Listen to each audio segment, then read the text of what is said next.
Terroristen haben mir den Mut gegeben, dieses gigantische Werk zu beginnen. Sondern das kann ich sagen, den Mut habe ich nur gefasst, weil ich zwei Schichten kannte, den Bauer und den deutschen Arbeiter. Die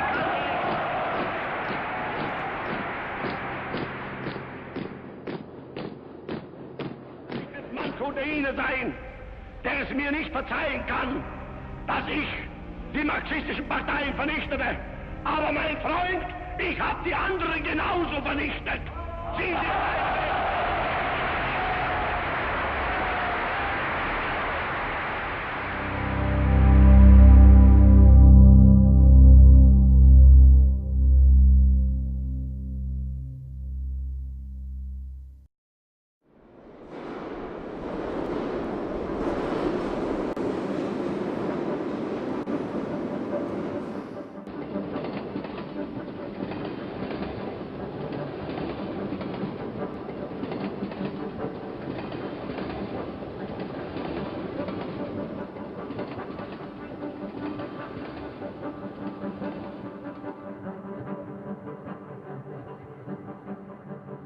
I was born in Poland, and we came to France before the war started in September of 1939.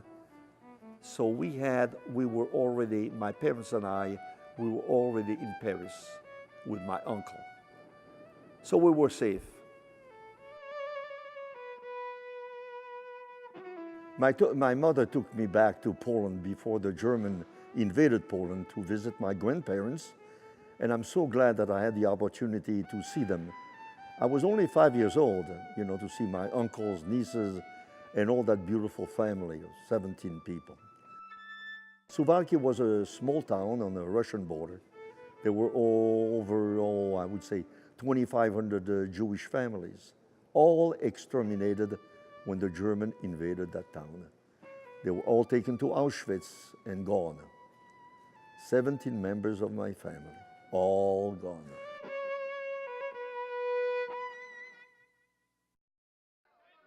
My mother and I, when we lived in Paris, France, we were caught by the German as we were shopping, you know, in the street of Paris, in a roundup. You know, in those days they were trying to. They had lots of roundups. They were trying to catch as many Jews as they possibly could, find them, gypsies and other undesirable people that they wanted to send to the gas chambers. So we were caught. We were taken to the commandatur to be checked and so forth, blah, blah, blah. But then we were sent to a labor camp, not too far from Paris, about 2 hours away, okay, called Drancy. And my experience in that boxcar was just awful, terrible. First of all, we were packed like sardines. I don't know how many people can actually be in that boxcar comfortably. I don't know. But there were probably 100 of us. I couldn't move. My mother was actually lifting me up, holding me against her chest. And it's good that she was doing that, because you see what the German did.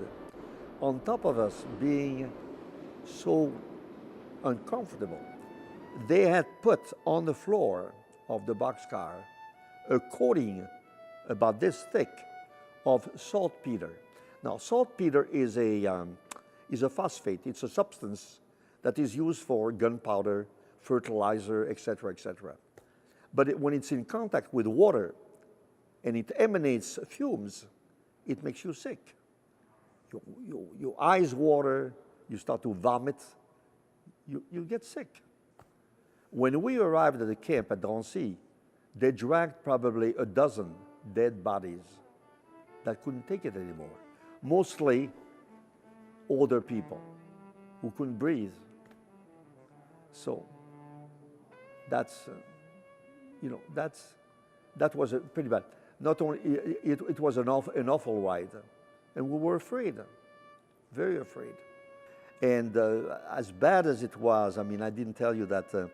As a matter of fact, right next to me is a good example of that, because we were shot at by the British. I don't know if they were Brits or if they were French or some others, but there was a gentleman holding a child in his arm, and all of a sudden he falls, dead.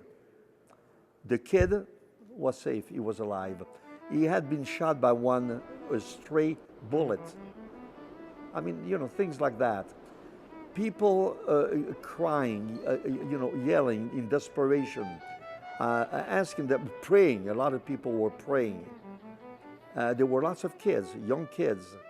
It was a terrible sight. I had never seen such a thing. I'd never seen a dead body in my life. And it's a good thing that my mother kept me up. She was aware. I mean, I tell you, that lady, she was unbelievable, unbelievable.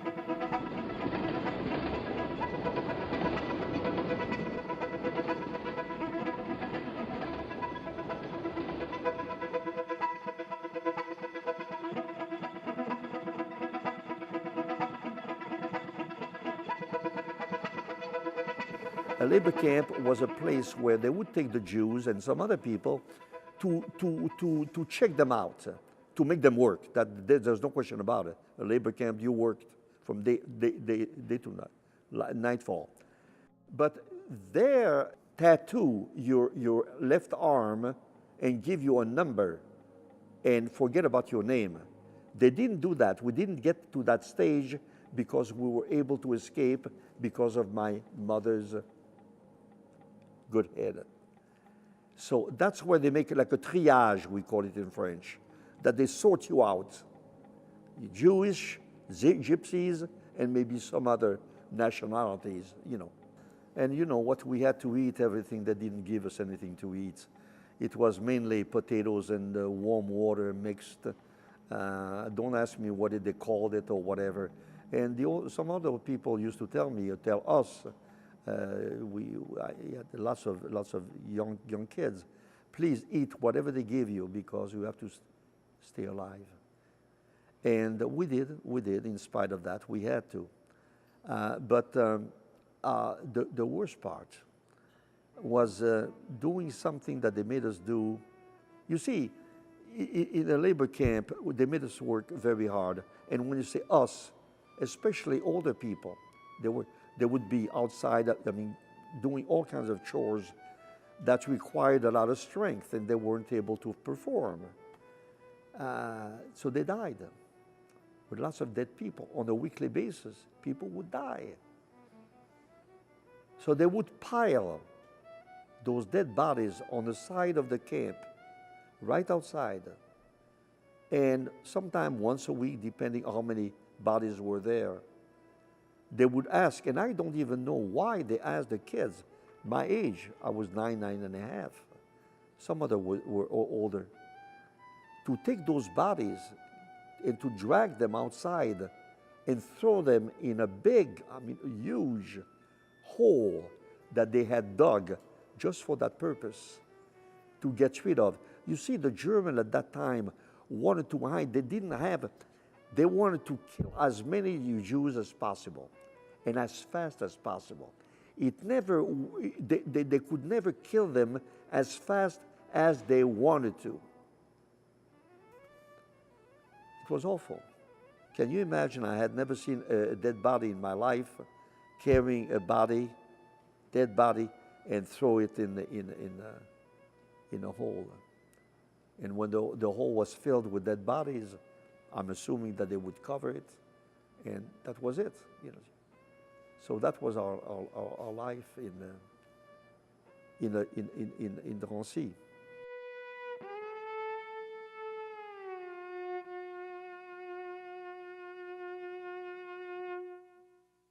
My mother made the acquaintance of two young gentlemen from French.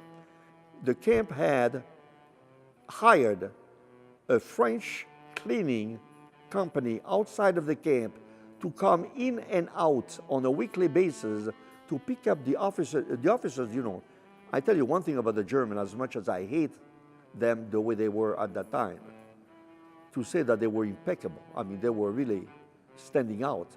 Their boots would be black. You could see yourself in their black boots, and they were just they look sharp, no question about that. So they had a cleaning plant that used to clean the uniform. So those two young men, my mother met them, and of course they were French, and we spoke French, so they became, a little acquainted. My mother bribed them. I'll tell you. I didn't even know that my mother had some diamonds, but she did have a few diamonds. And she offered them the diamonds, telling them, look, I've got a few diamonds in my hand here. They can be yours. They represent quite a bit of money. You can have them. Get me out of here fast. My son and I, but fast. See, my mother was very well aware that if we had stayed there longer, we would have been taken to Auschwitz, which is an extermination camp. She didn't want that to happen. So she was very, very, she did a good job. So they accepted. Money talks. And they were young people. So it was one night when I heard them coming they came to me first. And one of them put his hand on my mouth, and he told me, he said, look, don't say, the one thing that we want to ask you, don't make any noise. We are going to get you out of here. You're going to see your mother in a few minutes. We're going to take you and your mother out of the camp, and you'll be free. Don't make any noise. Promise me. Oh, you bet your life I promise. I say, yes. Oui. Je le ferai. Je vous jure, oui. And nothing else was said. So it was really a scene. They put me in a burlap bag. You wouldn't fit in one of those. But I did at that time, You know what a burlap bag, a potato sack is, burlap, about this big. They put me in one of those, and they carried me like a bunch of potatoes. I really didn't care. And I liked their voice also, that was reassuring.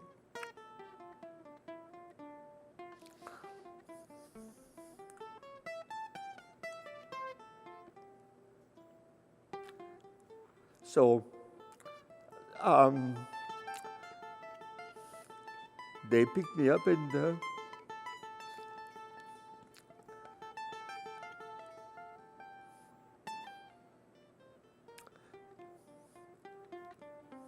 it's tough sometimes.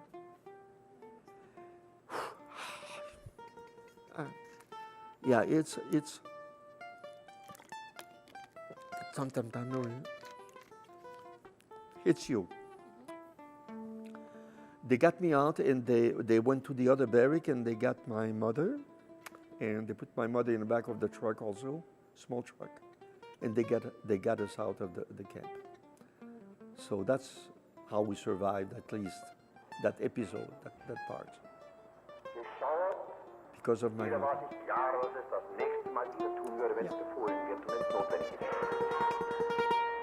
Ich meine, die Judenevakuierung, die Ausrottung des jüdischen Volkes. Es gehört zu den Dingen, die man leicht ausspricht. Das jüdische Volk wird ausgerottet. Das sagt Ihnen jede Parteigenosse. Ganz klar steht in unserem Programm drin, Ausschaltung der Juden, Ausrottung machen wir, Kleinigkeit. Und dann kommen sie alle. I stayed with about 5 different families for a period of over 2 years. But we're going to cover 2 families. The first one, we knew them very well, very, very well. We became good friends. And so this man who, and I told you, he drove me there from Issoudun, the small town where we lived, and he transported me in a small truck. And yes, he did transport me at first in a burlap bag, but then he put me in a wine barrel, and that wasn't very, very, very pretty bad experience. To this day, and I don't know if I told you that before when we spoke, that I always ask him, I say, Monsieur Tonnerre was his name, and I say, Monsieur Tonnerre, I didn't mind it so much that you put me in a wine barrel. I was already used to being mistreated and be carried with whatever it is. And you did the very best you could to help me. But why couldn't you have left some wine at the bottom of, leave some wine in the bottom of the barrel? made my trip a little more pleasant. Give me a little joy. I know I was 10 years old. For you, it may sound strange because in America, well, the 10-year-old don't drink wine. But you know, in France, I mean, I don't even know the color of milk. Yeah, I drank wine when I was probably 5 years old or 2 or 3 years old. I don't know. So he always laugh. I mean, we have a good time. He's still alive. I mean, Monsieur Tonnerre is still alive. He's probably going to be, I hope to see him this year when I go back to France.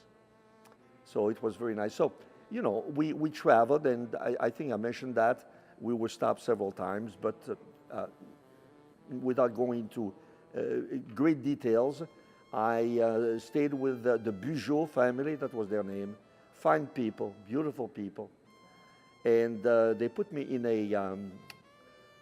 an attic, a very small attic. I could hardly stand up in the attic, but I had to stay there all day long. I couldn't go outside because they were afraid that if, God forbid, I would be seen by neighbors. You know, in a small place, a small village, people start talking. Who is this kid? Who is it? They didn't want that to happen. So it's only at night that I would go out with Monsieur Bugeaud, the owner, and I would go in the wood. He would take me in the woods, and he would teach me how to shoot a rifle, how to catch wildlife like rabbits, pheasants, how to prepare to make a trap. It was very interesting. He taught me a lot. Survival, more or less, you know, in the woods. But that didn't happen too often, and we didn't stay out very late. So, but it was something that made me a little happier, I should say. I got accustomed to that life, except things did happen, such as we could hear sometimes a German convoy of troops that would be traveling, because we were located right in front of the main road. That wasn't so big, but anyway, it was the main road. And the German would always take that road and go wherever they were going, I don't know. But they would also stop where I stayed with these people, because it was a very quaint little spot, and they served very good food. And the German knew that. So they would stop and have a bite to eat and so forth and so on. We could hear them from far away. They were making so much noise. They had tanks, they had armored vehicles, etc. When that happened, we could hear them coming, and we knew that they were going to stop. Then the Bugeaud family didn't even want me to stay in the attic. So they put me in the old well. They had two wells, an old one and a new one. In those days, they didn't have any running water, so they used wells. And I had never been in the bottom of a well, let me tell you. That was an old one too. It was awful. It was scary, very scary. But I guess that was the safest place at the time. So I was placed in my feet in a bucket. It was my feet were, when I was cold, I was trembling. It was dark. It was spooky. It was wet. I mean, you could see even the water running alongside the walls of this old well. It was creepy. There were all kinds of little critters, you know, critters crawling alongside. I think you call them here in the United States, we call them slugs, I think. They're like bloodsuckers, you know, something like that. They look like it, but they're bigger. I was holding on to the rope, scared, still thinking about my parents, still thinking about my friends, still, I don't know if I was even crying. I think I had already lost all the tears. They were gone. I was like numb, frozen. I was scared, just scared. Almost 10 years old, and it was pretty bad, very bad. Sometimes I stayed in a well for, it depends. I waited until the German would leave. Then they would signal me to come up, or they would lift me up with a rope. But sometimes I would stay, I would say an hour, probably more sometimes. I don't really recall to tell you the truth. Those were awful moments, really. Very scary moments for a 9-year-old or for anyone for that matter. But these people were good for me. These people are really the heroes. They should.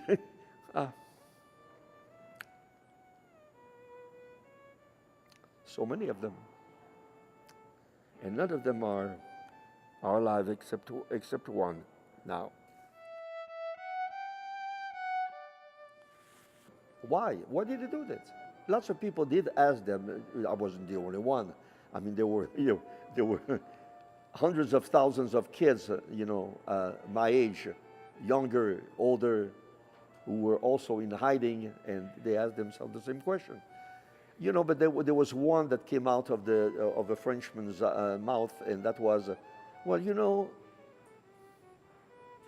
it seemed that was the right thing to do at the time. That's right. So I guess that's why they did it. They did it because it was a good thing to do. I find it very hard to talk about that. Very hard. Good people. Oh my God, if they had been caught, you see, that's why I say, they were risking their lives. They were risking their property. I mean, the Germans killed lots of those people. And not only that, do you know, and I probably didn't mention, and I don't even think that I'm always mentioning it when I speak in front of a group, but in the streets, in the small villages, in restaurants, outside, on the roads, anywhere, there were signs. It was said from the German, they used to put that, they used to advertise. And I'm paraphrasing, I'm just giving you an idea of what they said. They said that in French and in German, Achtung, and in French it would say something like this: whoever would be caught hiding a Jew would be severely persecuted or prosecuted. Yeah, they would kill them. I don't even think they were taking them into extermination camp, like Auschwitz and some others. They would just kill them on the spot. And some of them, I heard, they confiscated all of their property, and they just they threw them out from their farm, and took everything that they owned, the cattle, the horses, and everything that they had. So can you imagine yourself doing such a thing and taking that chance? It's unbelievable, unbelievable.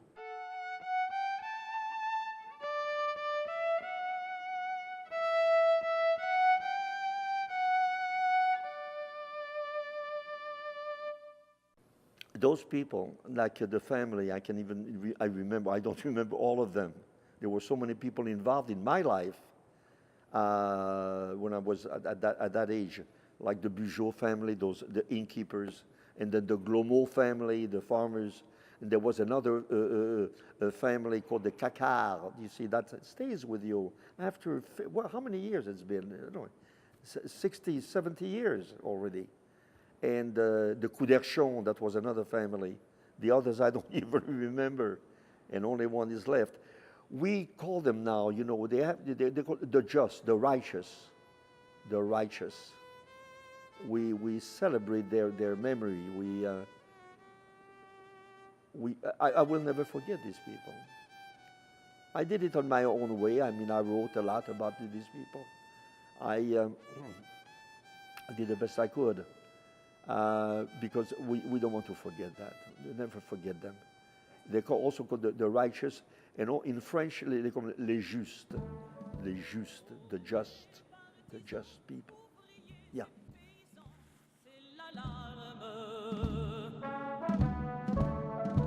Ce soir, l'ennemi connaîtra le prix du sang et des larmes. When my father took me to the man who put me in that burlap bag, I keep on remind me of the burlap bag and the barrel. At that time, when he knew that I was on my way to a safe place, then he joined the underground. The underground, in those days, they were called they were patriots. They were fighting the Germans. So he joined a group that was stationed outside of a city called Limoges. Also, not too far, nothing was far. France is a small country, and we lived We only stayed in that particular region, the center part of France. So he was in the near Limoges in a camp. He knew lots of his friends also had joined the underground and were fighting against the German in their own way. They were getting all of the armaments, all of their supplies was parachuted by the British, like almost like every night. They would get, you would see the parachutes actually falling down slowly, and that were actually carrying ammunition and weapons, food, clothing, all kinds of things that they would need, because they were actually staying in the tents. It was like a camping ground, you know. But they had so many of them. They were all over the place, fighting the Germans in their own way, derailing trains. That was one of their main objective. Anything that would slow down the march of the German, anything that would harass the German. And the Germans were actually afraid of them. They were very, very, very strong. There were so many of them. Patriots. Young people, some of them too young to fight, that never knew that they were going to have to fight. But they were placed in that position at that time, and they were courageous enough to do it. We're going to get rid of those. They call them les Boches. So many things to say.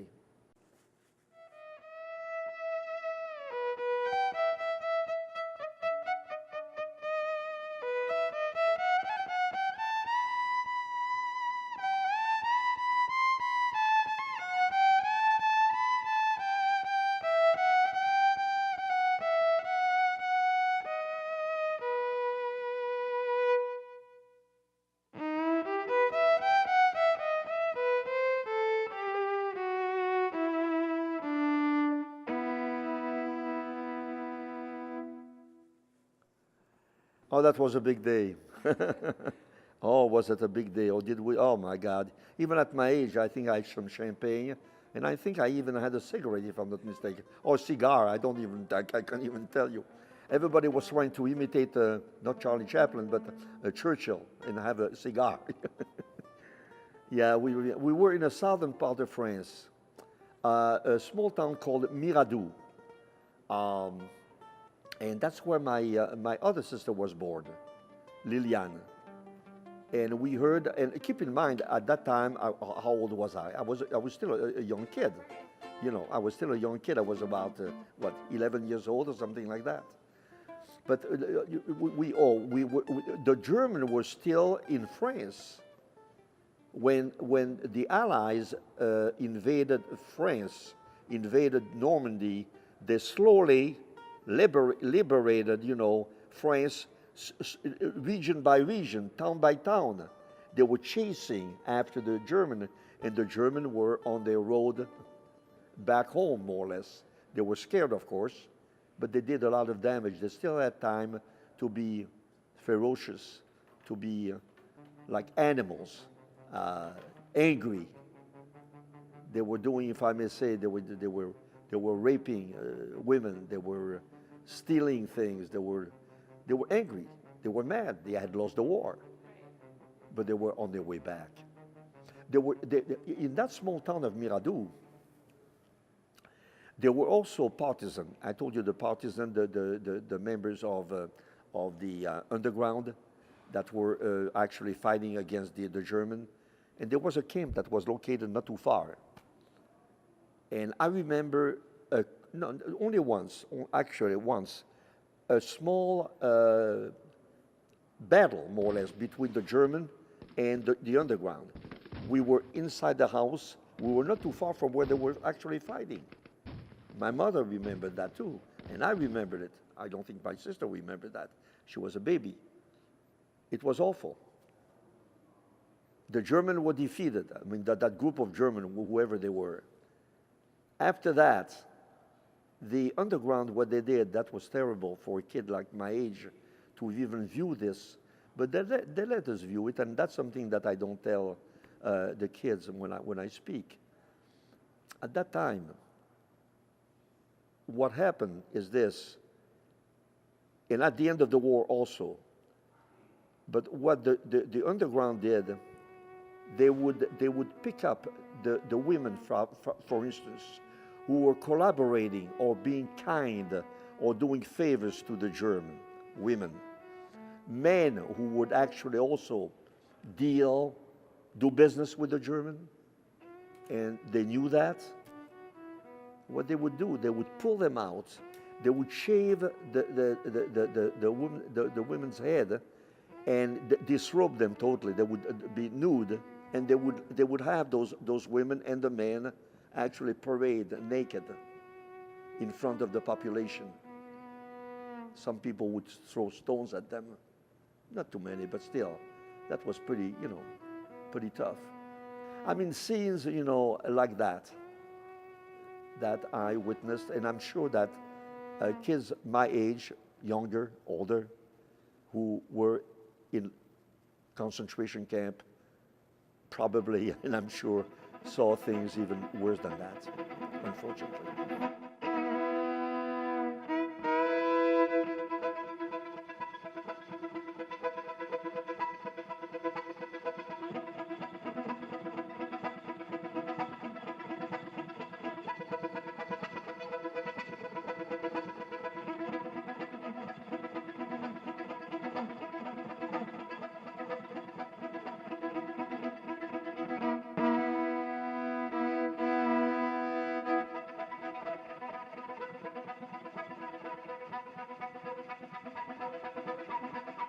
I've been telling my story, my experiences, for a very long time, over 20 years.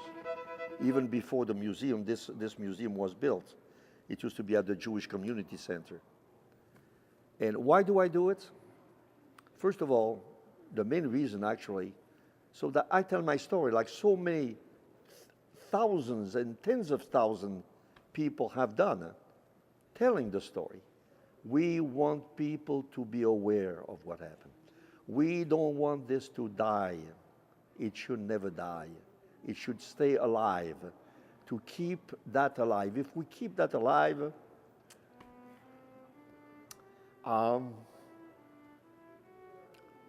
we're leaving something that other people will remember, and hopefully this sort of thing will never happen again. My story is a very simple story.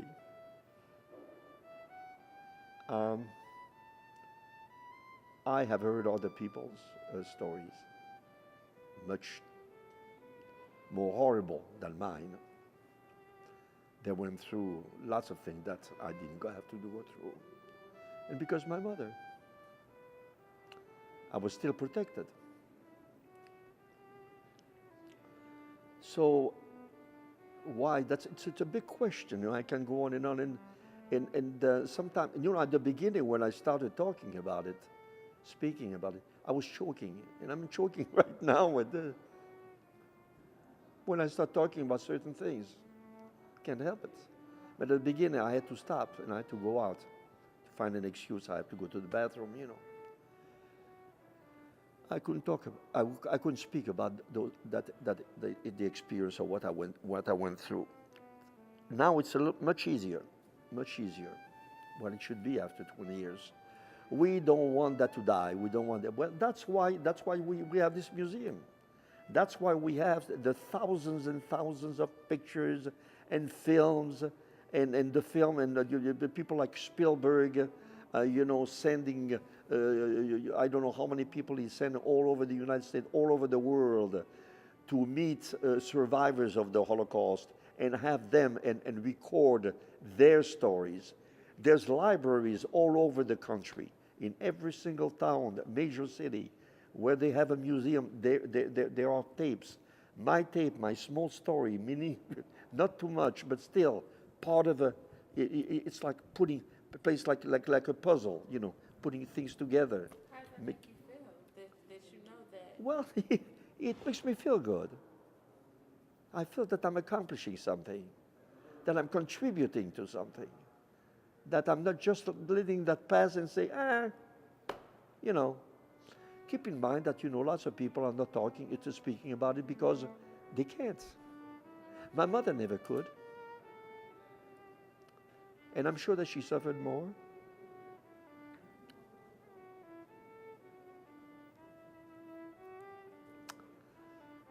I know.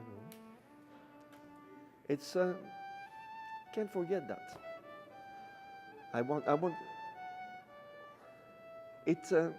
It gives me a great deal of satisfaction to see those youngsters come in, you know, with the schools, with their parents, and listen to me. And listen to other survivors. The trouble that we have right now is that there aren't too many of us anymore.